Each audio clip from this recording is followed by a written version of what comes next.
Leeds United. One of the most famous clubs in British football history.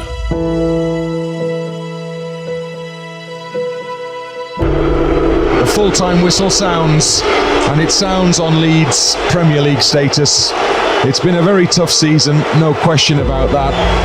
And now Leeds United, well, the players, the football club, have to take time to recover, to regroup, and then hopefully to regain Premier League status as quickly as possible.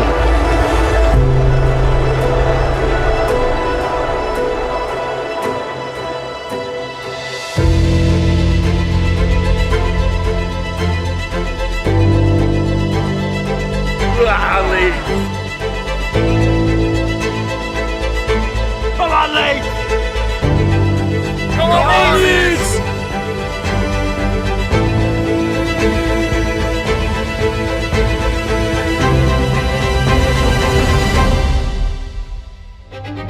Welcome back. Elland Road once more, full to the rafters. A new league it may be, a new journey begins. But Leeds United fans keep turning up in huge numbers to back their team. Huge frustration for the away team.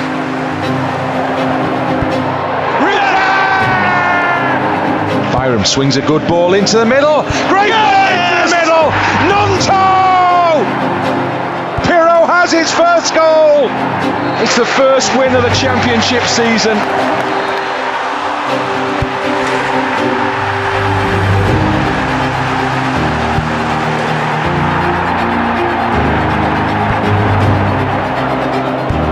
Our name says already what we are all about. We are Leeds United. We are Leeds.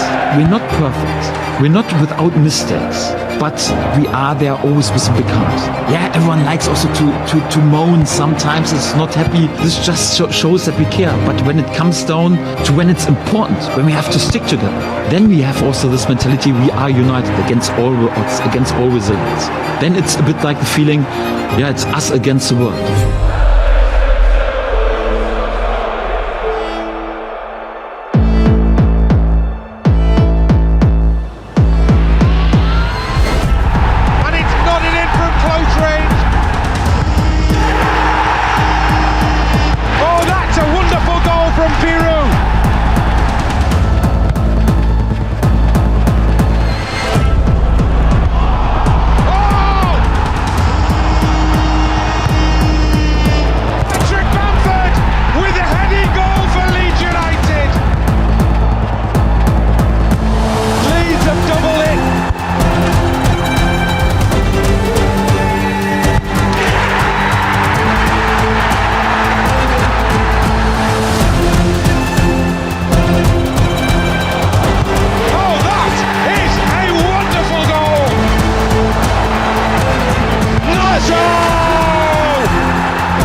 And if that hasn't got you warmed up and ready to go, I don't know what will. Welcome to Matchday Live here on LUTV, where Leeds United are 3 games away from a possible promotion back to the Premier League. It all starts today at midday at Norwich, and it's a huge one. Available in selected territories. Scan the QR code and please do send in your thoughts and your opinions ahead of today's game from wherever you are watching in the world. I'm Rich Williams, and today you know it's a big game when we're joined by not one but 2 in the studio. Michael Bridges and Jermaine Beckford are both here. Bex, I'm going to start with you. I got the goosebumps.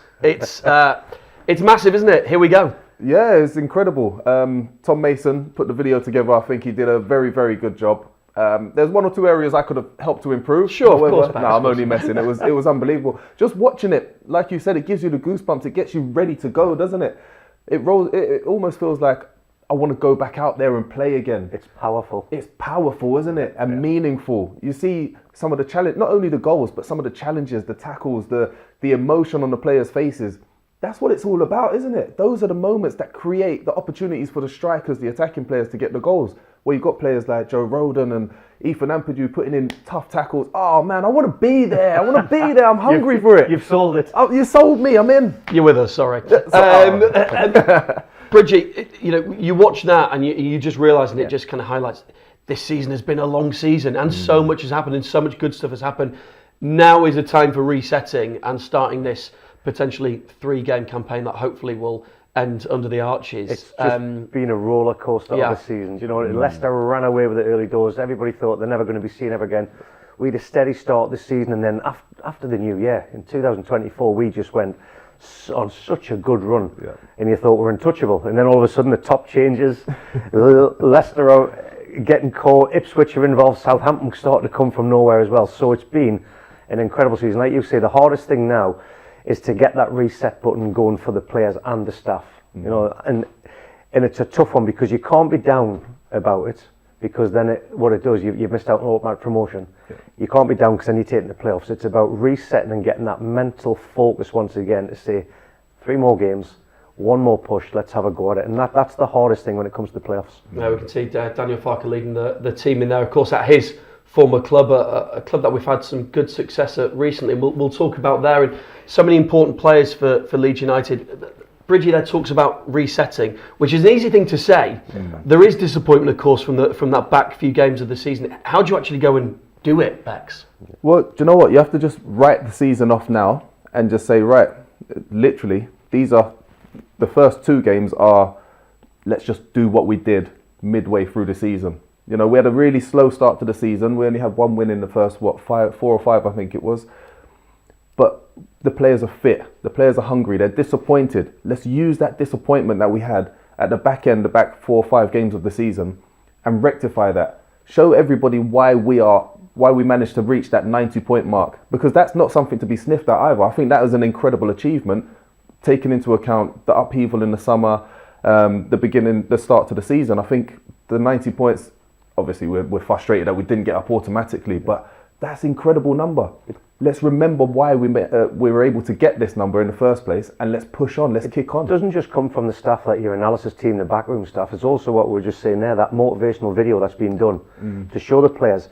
What it does, it sends positive vibes into your mindset, and you're watching that. And what Daniel Farke will be saying, that when the lads have watched that video, look what you have achieved this season. Look at all the highlights of the moments, because when you plant negativity and doubt in your head, it spreads, and it can spread from player to player. It spreads self-doubt.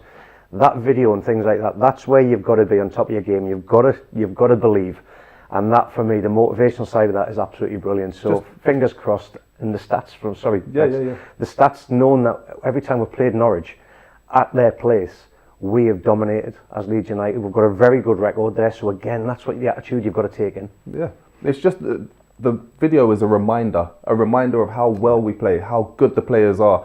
And sometimes you forget, don't you? When you go through the tough times, as you mentioned, it's just, oh yeah, I remember I can do this. Oh my goodness me, I remember I'm good enough to do that. Could have had that video 4 games ago. I know.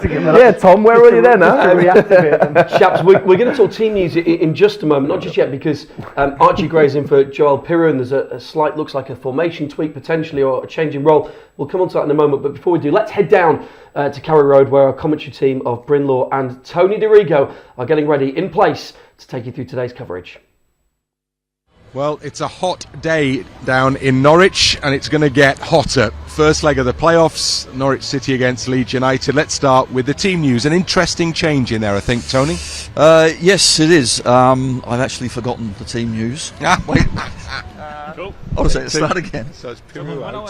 Piru's out. I'm thinking the formation. I thought, who's left out? Piru, you're right. Let's start that again.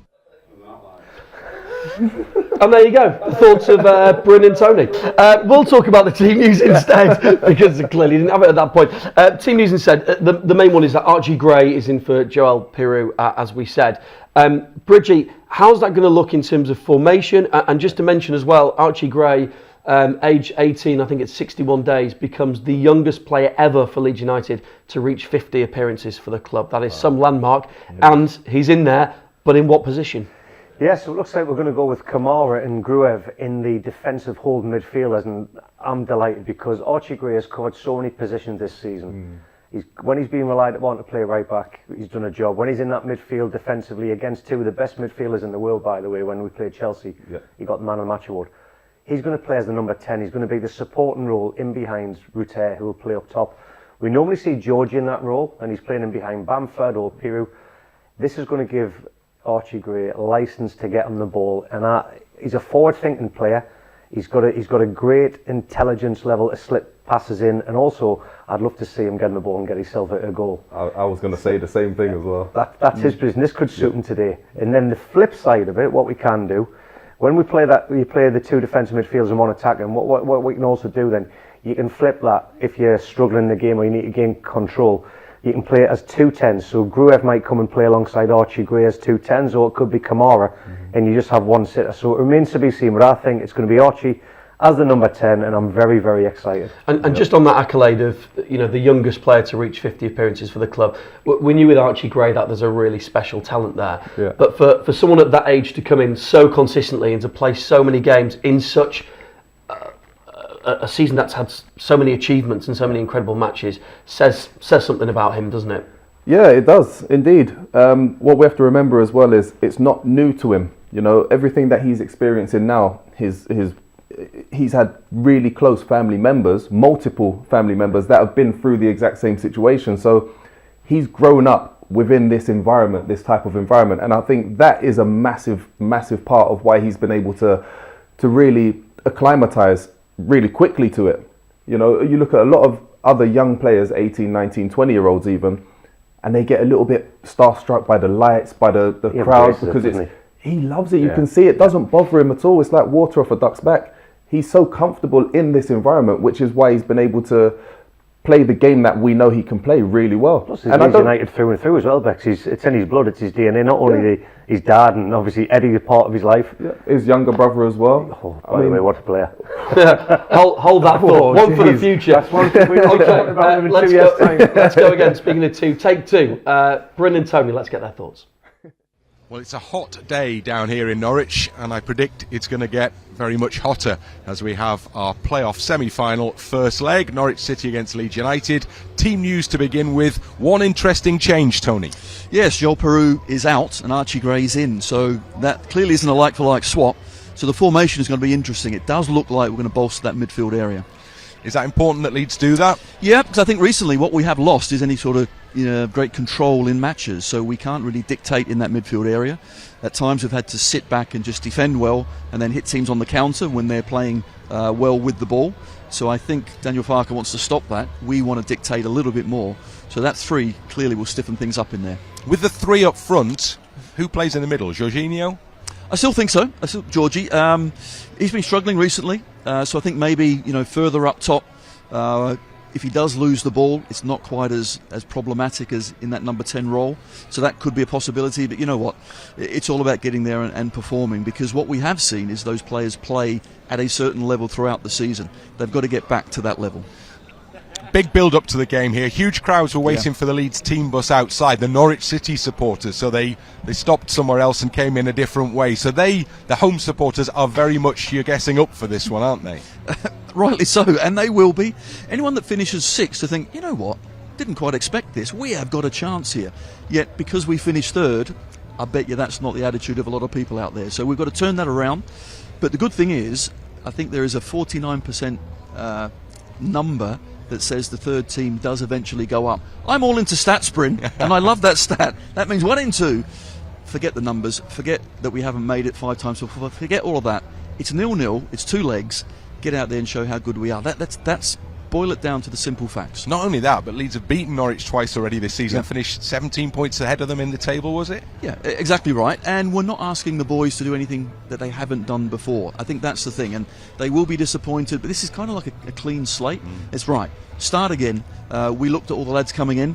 Concentration on their faces. You know, they were really at it and wanting to get out there and perform, and hopefully they can deliver. There you go. Pure positivity. Looking forward to it here at Carrow Road.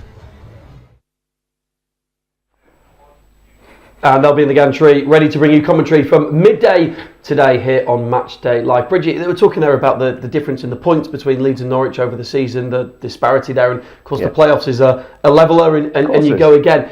I just wonder, does the fact that we've had good form down there recently, the fact that we've beaten them twice this season, does that play a factor, or not really? No, it definitely does. I mean, if you think about the results, we did the double over Leicester, we did the double over Ipswich this season. Does it mean anything? No, because we missed out. We failed with the lesser teams in the division where we couldn't get the results. However, the Norwich game, I had the privilege of being down there with the fans. I travelled with them down to Carrow Road. I was there. We're 2-0 down and we were demoralised. But you know, it is the players that galvanised something. Daniel Farke gave them an inspirational talk. Somerville produced 2 of the best goals of the season. Came away 3-2. That psychologically for Wagner and his team they were distraught. So that will be in the back of their minds. We'll have the focus, and like you say, we've reset again. But you're always thinking we had the upper hand in that match. So that plays a vital part going into this. And Bex, it's an interesting one because if you look at the teams going into the playoffs, suddenly us and Norwich, and the form's not that great for either of us really. They're 1 win in 5 kind of going into this and haven't picked up that many points. So it is an interesting one that there's 2 teams that often teams are going into the playoffs with better form than this, but both have kind of struggled in recent games. Yeah, I would even argue all 4 teams in the playoffs are currently not in the best shape, are they? But look, it's the playoffs. You know, the playoffs are a flip of the coin for the most part. But like Bridgie said, we've got the mental edge, I feel, as well over Norwich because, you know, they know what we're capable of. They know that we can go a couple of goals down and not lose hope and not, you know, and find a way to re-galvanise ourselves. They know that we've got the players that are incredible in front of goal. We've got great defensive players. The manager knows how to tweak his teams. He knows how to win, you know, and that's going to play a major part into this game as well. Yeah, it's all about putting those visuals back in what you have done against a team, isn't it? Of course, and you mentioned the game down at Carrow Road earlier in the season, and you're right. At 2-0, we could take a look at the goals from this. At 2-0, you thought, oh, this is a bad day at the office, and then suddenly Leeds pull out of 45 minutes. That makes you think, oh, well, is this going to be our season? I always believe. Well, there you go. The first goal upset me so much when I was watching this because it was a near post corner that we got conceded against. The game prior to this game, we conceded another set play exactly the same. So it showed Norwich had done their homework against us in that respect because they managed to find a way. That was a key area for them. But when it was 2-0 down, I'm thinking, oh, where are we going here? And then that like the inspiration to come back and show the resolve in this game. And then he got kicked out the ground for celebrating so hard with the fans in the directors area. Wouldn't be the first time, would it, Bridget? No, but there's nothing to do about that goal. But that just shows, that is in the back of their mind. Bex has just talked about it. You definitely get a lot of motivation from knowing what happened with this last time. Yeah, because of course this is 2-0, and then suddenly Leeds United really come alive, and Dan James is back on the bench today. Worth saying, you know, forcing it across that creates the goal. Yeah, absolutely, and that's something I feel like, obviously, when Dan's been in the team, we've used his pace, his strengths really, really well. And look, he was involved in both the... He was a pain in the behind for the majority of the game. But that's what we need. We need multiple players that are able to do that are able to create opportunities, to get the opposition teams on the back foot. And we know Dan James can put them on the back foot. We know Crescencio Somerville, William Nonto put the defenders, they make the defenders focus for 95 minutes of the game. But it sounds like it's easy. It's not. it's mental torture because you can't afford to switch off at all. The moment you switch off, you see moments like this, Crescencio, Somerville coming up with 2 moments of magic. That's what happens. The players get mentally exhausted, the mental exhaustion kicks in, the physical exhaustion kicks in, and then you make mistakes. That's what we're hoping for. We're hoping to pry on these moments. We've got to get back to these kind of moments in the game because we're dangerous when we're in possession of the ball, especially in the final third. We're dangerous when the opposition have got the ball and they lose it because in the transition moments when we counter-attack, we've got special players to do that. The expected goals from Leeds this season, the XG, I'm not a big fan of that stat anyway, but we were absolutely huge. And from, I'd say, January, February, March into April, we just started tailing off. We didn't find a way against Sunderland. We looked like we ran out of ideas. The Blackburn game ran out of ideas. That's why that reset button, the motivational video for everybody to get switched back on, we've got to get back to that forward-thinking mentality because we're very dangerous against ourselves when we go defensive. It's all about the counter-attack. Well, you're talking about the counter-attack and the goals that are going to be required to hopefully fire us to the Premier League, and that responsibility lies up front today. Jorginho Ruta starts at 9 and will be leading the line for Leeds United today. We got the thoughts of Georgie earlier this week. Well, Georgie, there's a huge couple of games ahead. It begins on Sunday against Norwich down at Carrow Road. Just give us a sense of what the mood is like in the squad ahead of the match. You know, we didn't go directly promoted, so it's a bit disappointed, but we have to be ready for the playoff. And the mood here on the team is like working, you know, because we have to improve and we have to go to Norwich for take like something like special, like a win, and we're gonna do everything for go to Wembley.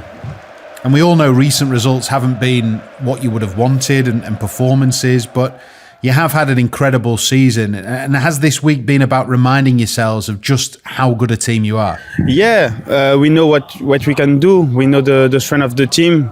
We are a good team, good guys, good lads. And I think we are very, very focused for this game Sunday, yeah. And how are you feeling, Georgie? You know, this is your first taste of the playoffs. There's a huge prize at stake. So how are you feeling personally ahead of it? Me, I'm a bit excited, you know, because I like this type of game, and I think the team as well. So yeah, we train good this week, and with the weather, so it's better. So yeah, everybody is focused and ready. And as you've mentioned, Georgie, you know, this is a 2-legged semi-final, so nothing will be decided on Sunday. But how do you approach a 2-legged tie? Yeah. And we know Norwich, we play against them 2 times, so we know a bit like how they play. And we are focused this week on the tactic a bit against them because we know we concede 2 goals there away. But we was a clean sheet at home, so yeah, we are focused on the team, on Norwich, and we work good like this week, so we are focused on the tactic. Yeah, you mentioned the results there against Norwich this season. Does it give you an advantage knowing that you've beaten them twice already? I don't want to say like advantage, but it's not because we won twice. Because it's totally different. The playoff is like 2 games. It's not about point, you know. So I can't say advantage, but it's totally different. The playoff is like 2 games. You have to win. It's not like you want to take some point, something like this. So it's totally different. Yeah, and I suppose, Georgie, you know, you've got 2 legs to get this job done and get to Wembley, and the second game is at Elland Road under the lights in front of a packed crowd where you've been great all season. So that must give you a lot of confidence too. Yeah, of course, and because Elland Road is every time like this, and I know the fans gonna help us, and yeah. So what can I say? Elland Road is every time the same, and away as well. We're gonna, I think, can be very, very good there with the fans, and I hope we're gonna come back in Leeds with some win. And Georgie, what would it mean for you personally to achieve promotion with Leeds United, you know, via the playoffs at Wembley? It's a great way to go up, as they say. So how would you feel if you were to achieve that? It's the historic, the club is like a big club, you know, so for the fans it's very, very important, and for the club as well, because last year was a difficult year, and I think we can do better in Premier League if we go back. So yeah, I think it's very, very important for everybody.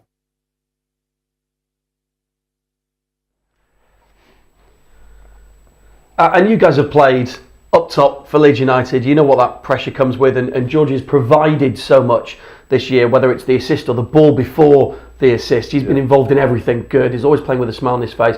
But Bex, this is a big day today. It's a big, hopefully 3 games, and Reuter's got the nod up front. Yeah, he has. And I'm excited to see how he copes. Obviously, he's been a little bit off the boil since his hernia operations, which has been a little bit frustrating to watch, because we know how good, how strong, how positive he is when he's in full flow. He's really difficult to stop, isn't he? So we're just hoping that he gets back to the form that he showed just before the operation. That being said, he's the type of player that plays with freedom. He doesn't mind the physicality of it, so that could work pretty well. He's up against 2 really big, really strong defenders. He's not gonna stand up top on them. He's gonna find spaces, so he's gonna constantly having them thinking and worrying about his position, his movements.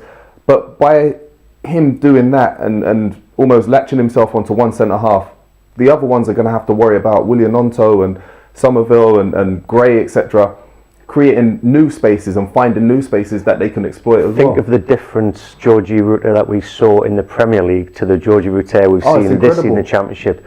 Smile on his face. Fit Georgie Reuter is a dangerous player. Trying tricks that I wouldn't. I mean, I love doing tricks, but this kid's got far more that I wouldn't even attempt. He's embraced the fans after games. They've got that mentality. He needs a big, big game, because, like Beck's referenced to, since the hernia, he's just dipped in form. And there's a player, Matteo Joseph's on the bench. I'll tell you what, if he gets an opportunity these next couple of matches, he could play a big part in Leeds promotion. I do feel for him a little bit as well. I do think he deserves to have his chance. He deserved to have his chance a few games back, but he's there. He offers something completely different. He's dynamic, as you mentioned. Just very quickly before we get on to your predictions, Bridget, you've both played in playoffs with mixed success. Obviously no success with Leeds, because no one's had playoff success with Leeds. We're hoping that might change this year. But just very quickly, Bridget, what kind of a game will they be hoping for today? Because it's 2 legs this, it's not a one-off fixture for 3 points. And as much as we like expansive football, sometimes that can be dangerous in a first leg away from home. You want to protect something and bring something back to Elland Road? Yeah, but I think we're at our most vulnerable when we do sit back and absorb pressure, because what works so well is when we press with intensity, we press high, we go and win the ball, you win your individual battles when we are aggressive. In the counter-attacking moments, I just don't like it when we invite pressure and sit back and absorb. We've got the players that can play on the counter-attack, but it's not in our mould. I know Daniel's trying to try something, but I say go full throttle and have a right good go. Okay, well, we have a set of players ready to hopefully write some history, and we have 2 former Leeds players ready to give their predictions. So, Bex, I'll start with you. I'm going to go for a very comfortable 3-1 win, Leeds United. All right. I'm going to go with a win. I'm going to say 2-1 Leeds United. We'll bring it back to Elland Road and get the job done. Okay, the match is on the way. Commentary, it starts at midday, but before we do that, let's get the thoughts of one of the starting 11 today. Here's Sam Byron. Well, Sam, beautiful day, big game. Looking forward to it. Yeah, the pitch is immaculate. Like you say, it's a nice day, and what an occasion. We've worked hard all week, and now's the time to show what we've been working on. You know your way around in these parts, don't you? You'll expect a big atmosphere from the home supporters, I guess, today. Yeah, look, they're right up for it. You've seen all week they've been trying to make noise, and it's our job to try and quieten them early doors. We know what we're capable of, and that's what we've been working on all week. It's playoff football, so it's not all decided today, is it? I guess you've got that in your minds anyway. Yeah, like you say, it's a 2-leg race. We've got the advantage of going back to our players after this, so we want to get the best possible result today. But like you say, if it's if it takes us back to the home leg, then we're confident at home as well.